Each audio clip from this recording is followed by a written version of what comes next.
Hi, here we go, adding up my expense tracker on my running total worksheet.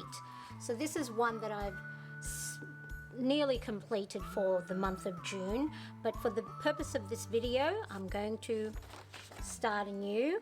I'm just going to show one page example so I don't make this video for too long, and I'm going to do page 4 of the Budget Mum's Budget by Paycheck Expense Tracker worksheet. Okay, the worksheet that I have, different headings for the columns. We have opening balance, inflow, and all the different expense category that I have for our family. The free worksheet that I'll have a link to below is blank, so you can add your own expense categories and you can highlight it with your own highlighting colors. On the side here, I have the row for cash and pages 1 to 6 of your debit expense tracker. And here is an example of one of my expense trackers for June. Let me just note on here, you have a starting balance. So this could be the starting balance for when you first start with your new month that you have carried over from the month before. Or it could be the starting balance for this page because the previous page's ending balance or closing balance should be the same. So $459.01 was the last figure on the page previously. So it is now the opening or starting balance for this page. We have a column for all the deposits or inflows, income, any sales, any transfer in from sinking funds or savings account. And then of course this column is your withdrawal or all the money you've spent during that month, or in my case for this particular amount of line items. So let's get started. Okay, I'll just zoom in a bit.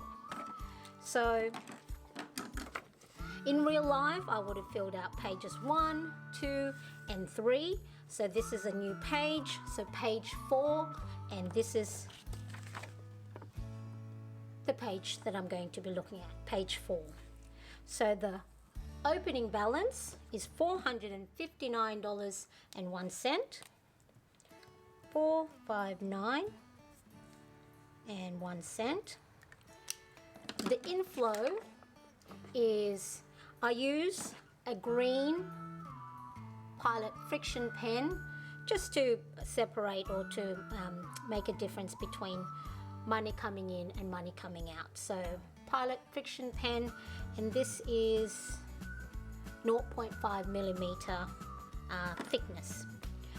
So inflow is 350 plus 574, $2,359, $50.72, and $173.66. So I use a pocket calculator that I just house in the pocket of my A5 Filofax organizer, and so just take that out, add all the figures, and then we note it down on the inflow box. For the purpose of this video, I'll pretend I've entered all the details in, and it comes out to $2,939.12. And then I will go to the next column on my running total, which is the grocery. So I add up for mine all the pink highlighted lines. So I normally have my finger there while I'm adding up, so then that way I can keep track exactly of what I have added in, and I don't either miss a line or double punch the same figure.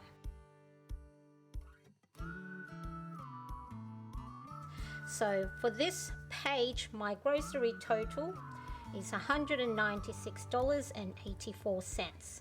Now I would go through all the different expense category and add up all the line items for that color or that category. So the other categories on this is, for me, is school, transport, medical, special occasion, miscellaneous, cash envelope, sinking funds. CYSN is cook you some noodles, that the other page that I have for my doll making side hustle. Got savings and then home deposit.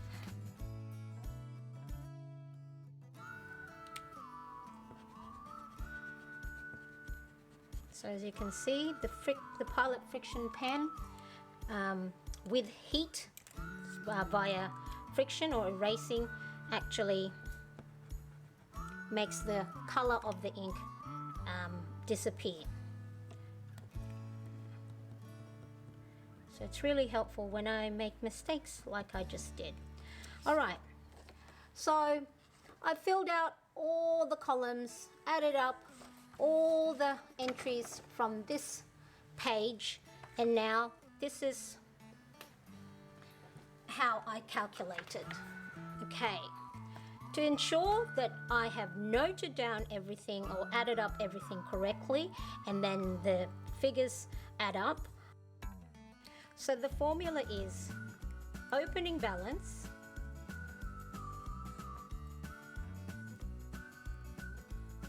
plus inflow. Okay, you get the subtotal for that. And then you minus all the expense category or categories equals your closing balance.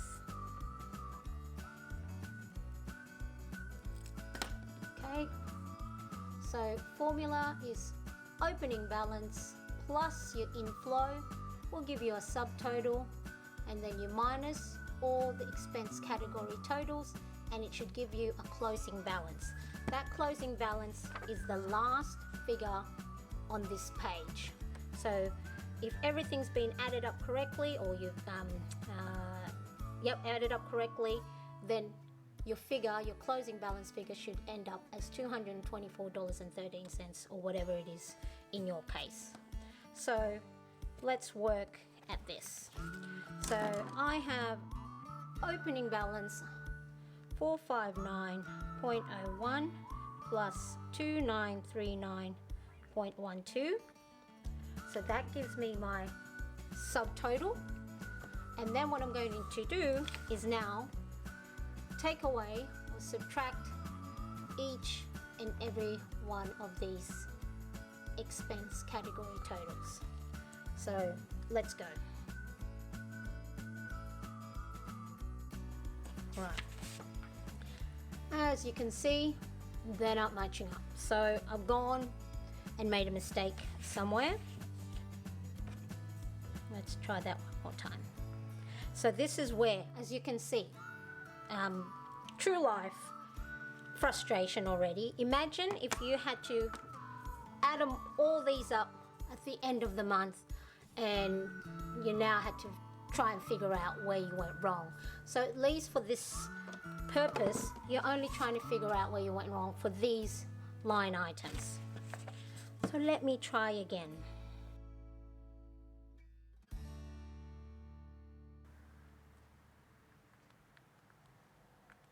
Yay! You see? I'm glad I did make a mistake doing this video, because that's what happens in real life. So 224.43 and 224.43. Just as a side note, this figure here, 224.13, sorry, I was getting the number wrong. That number is now the opening balance or starting balance of the next page. And then you would then do the same for the following page and add up it all up here. So what I can do now is, because I have the opening balance figure for the next page, I'll just add that on there. So then when I fill out that page 5, I already have that total. Alright, so there we go. Now let's go through the cash expense category. The cash expense category page I do at the end of the month, and we don't use too many cash for our expenses. We only have a few cash envelopes, so I do all of this at the end of the month, because, well, really it's only one page. I'm not going to be adding any more to that. So what it'll be is opening balance 65. Now the inflow 100, 100, 100. Now you're probably wondering why I have crossed off that information. They're all the cash in, so it's money I have taken out from our debit account to stuff our cash envelopes. I've crossed it off because I'll show you an example. Okay, now the reason why I cross it off there, and I also cross it off here in the expense tracker when I take the money out. So as you can see there, cash envelope, cash out 100, I cross it off because I don't want to count it as an expense, because technically I'm not spending it, I'm just moving the money around.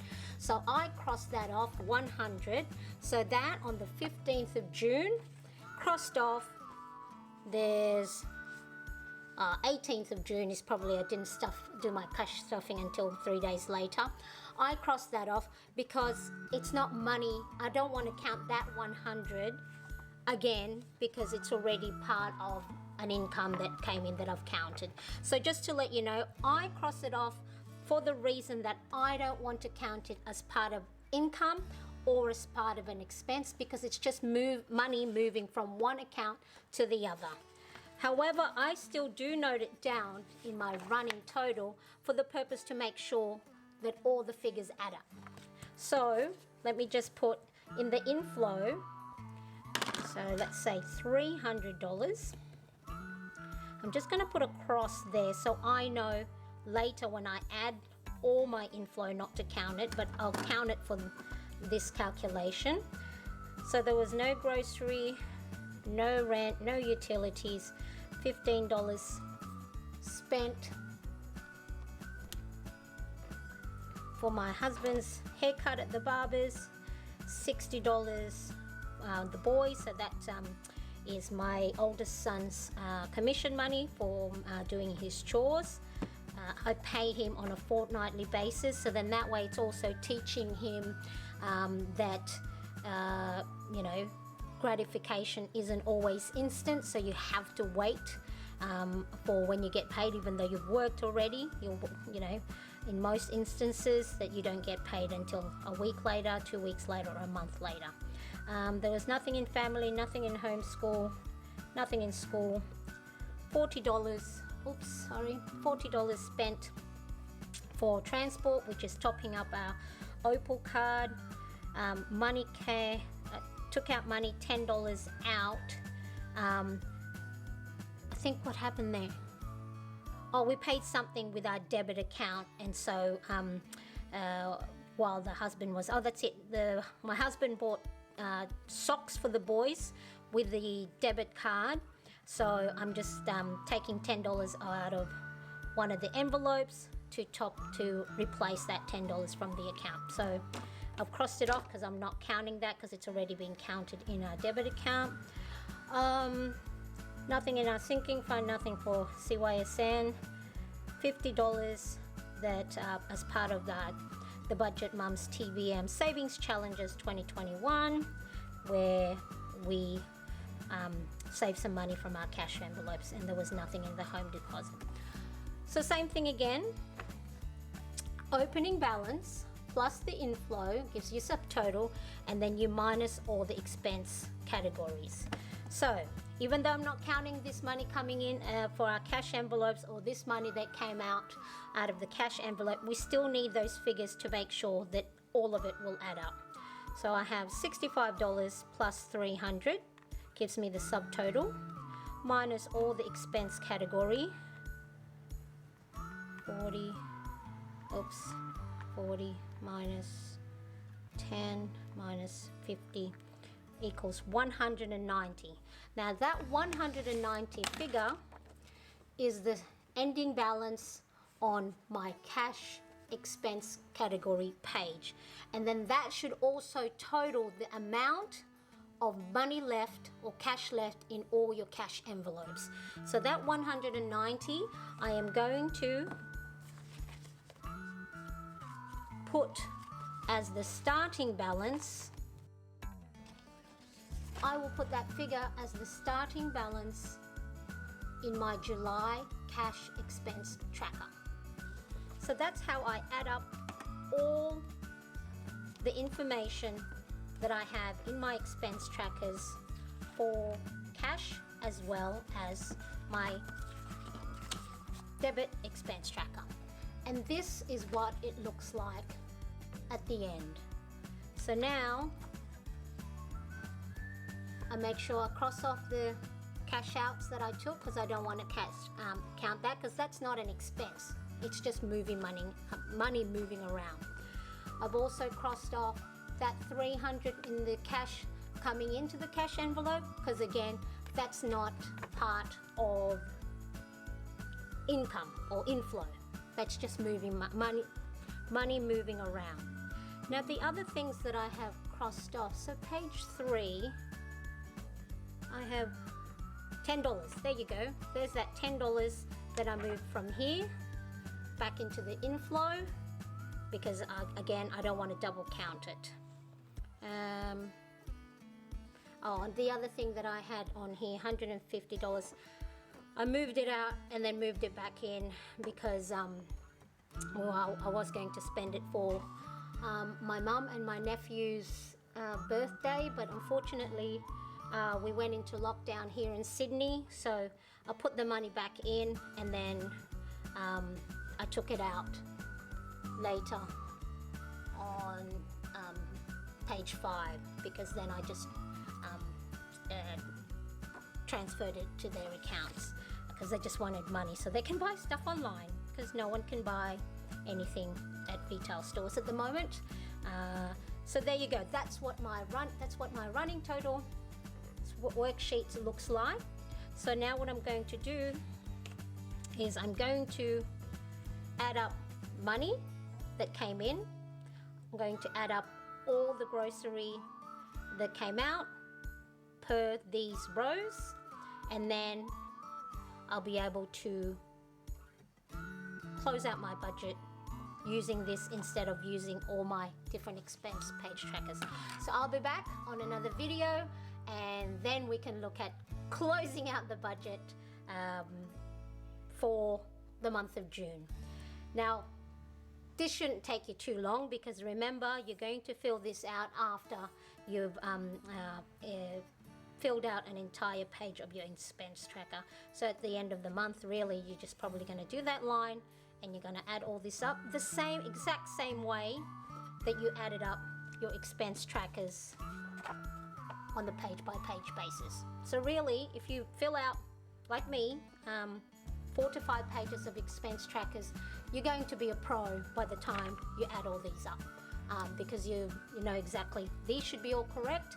And then really the only thing is if you enter the number like I did in the calculator incorrectly, or you forget to add one of these columns. So I'll see you back here soon. Thank you so much for your patience with this, breaking down the videos piece by piece, because I know a lot of you, like me, don't have a lot of time to do this in one chunk, and so just break it down into tiny bite-sized pieces, and then you won't get frustrated, and then you get to actually enjoy the fun part of budgeting, is noting it down, making it colorful, and at the same time being intentional with your spending and knowing exactly where your money went. All right, I'll see you soon, okay? Come back. Bye-bye.